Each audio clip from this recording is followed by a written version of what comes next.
ঘুমানোর আগে লা ইলাহা ইল্লাল্লাহ 100 বার পড়লে কি হয় জানলে আপনি অবাক হয়ে যাবেন। এটা যদি আপনি জানেন তাহলে আপনি কখনোই আমলটি আর ছাড়বেন না। লা ইলাহা ইল্লাল্লাহ এই কালিমাটা আমরা জানি না এমন কেউ নাই। যারা মুসলমান আছি তারা আমরা সকলেই লা ইলাহা ইল্লাল্লাহ, আল্লাহ ছাড়া কোনো মাবুদ নাই, কি বলেন আছে? এই লা ইলাহা ইল্লাল্লাহর এতটা ফজিলত নবীজি সাল্লাল্লাহু আলাইহি ওয়াসাল্লাম জানিয়ে দিয়েছেন। এই লা ইলাহা ইল্লাল্লাহ যদি এক পাল্লায় রাখা হয়, অন্য পাল্লায় যদি এই দুনিয়া এবং দুনিয়ার ভিতরে যা কিছু আছে, আসমান জমিন চন্দ্র সূর্য সব কিছু যদি এক পাল্লায় রাখা হয়, তাহলে লা ইলাহা ইল্লাল্লাহর পাল্লাটা কয়েক কোটি গুণ বেশি ভারী হয়ে যাবে। সুতরাং লা ইলাহা ইল্লাল্লাহর ফজিলত কম না বেশি? অনেক বেশি। এই লা ইলাহা ইল্লাল্লাহর জিকির আমরা করতেই চাই না। অনেকে সকালবেলা ঈমান আনছে, আবার দুপুরবেলা তারা এমন কাজ করছে ঈমান থেকে দূরে সরে যায়, এরকম হয় কি হয় না? নবীজি সাল্লাল্লাহু আলাইহি ওয়াসাল্লাম বলে দিয়েছেন, শেষ জামানায় এমন অবস্থা হবে, সকালবেলা মুমিন থাকবে, সন্ধ্যাবেলা কাফের হবে, আবার সন্ধ্যাবেলা মুমিন হবে, সকালবেলা কাফের হয়ে যাবে। এই জন্য ঈমানকে নবায়ন করার জন্য বেশি বেশি করে লা ইলাহা ইল্লাল্লাহ পড়ার দরকার আছে না নাই?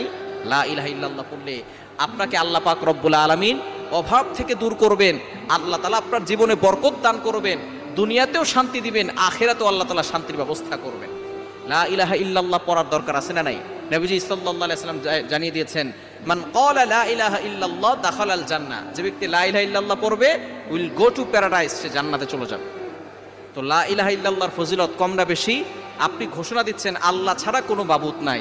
সুতরাং এই লা ইলাহা ইল্লাল্লাহর মাধ্যমে আপনি আল্লাহর নৈকট্য অর্জন করবেন, আপনি আল্লাহ তাআলার সাথে সম্পর্ক বৃদ্ধি করতে পারবেন। শুধু তাই নয়, নবীজি সাল্লাল্লাহু আলাইহি ওয়াসাল্লাম জানিয়ে দিয়েছেন, যে ব্যক্তি লা ইলাহা ইল্লাল্লাহ 100 বার পড়বে, কিয়ামতের ময়দানে তার চেহারা পূর্ণিমার চাঁদের থেকেও বেশি উজ্জ্বল হয়ে যাবে।